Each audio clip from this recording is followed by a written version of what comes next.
To'qimachilik sanoati keyingi yillarda yurtimiz milliy iqtisodiyotining eng jadal rivojlanayotgan tarmog'iga, mahsulot eksport qilish bo'yicha yetakchi sohasiga aylanmoqda.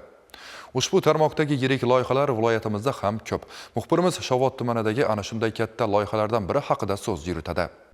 Shovot tumanida joylashgan mazkur zamonaviy to'qimachilik korxonasida ishlab chiqarish jarayoni izchil va uzluksiz tarzda yo'lga qo'yilgan. Bu yerda paxtani qayta ishlash, kalava ip tayyorlash, mato to'qish hamda tayyor mahsulot ishlab chiqarishgacha bo'lgan barcha bosqichlar bir joyda jamlangani e'tiborlidir. Ma'lumotlarga ko'ra, korxona tarkibidagi tikuvchilik sexlarida mehnat qilayotgan xotin-qizlar oyiga o'rtacha 200 ming dona tayyor trikotaj mahsulotlarini ishlab chiqarishmoqda.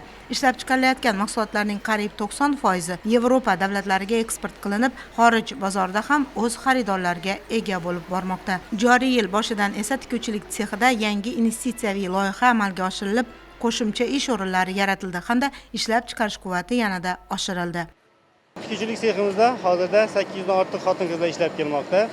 Tikuvchilik seximiz bir oyda 200 mingdan ortiq tayyor mahsulot ishlab chiqiladi va Yevropa mamlakatlariga eksport qilamiz. Tikuvchilik seximizda asosan 100 turdan ortiq tayyor trikotaj mahsulotlari ishlab chiqaryapmiz. Seximizga eng so'nggi rusumdagi tikuv mashinalari o'rnatilgan. Hozirgi kunda 15 ta liniyada ishchilar mehnat qilmoqda.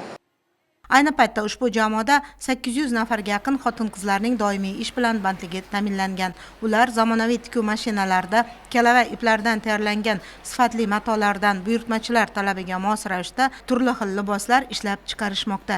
Jumladan ayollar, erkaklar va bolalar uchun mo'ljallangan zamonaviy va qulay kiyim-kechaklar turlari keng assortimentda tayyorlanib, ichki va tashqi bozorlarga yetkazib berilmoqda.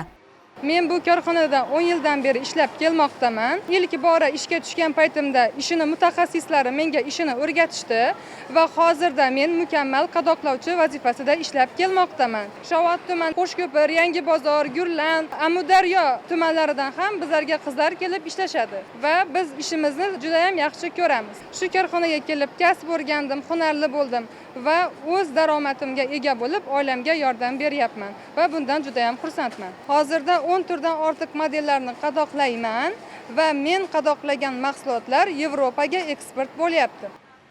Shovot tumanida joylashgan mazkur korxonaning hududida yana bir qo'shimcha filiali ham faoliyat yuritmoqda. Shuningdek, Urganch tumanida yangi tikuvchilik sexi tashkil etilgan bo'lib, bu sex ham ishlab chiqarish hajmini oshirish, eksport salohiyatini kengaytirish va yangi ish o'rinlari yaratishga xizmat qilmoqda.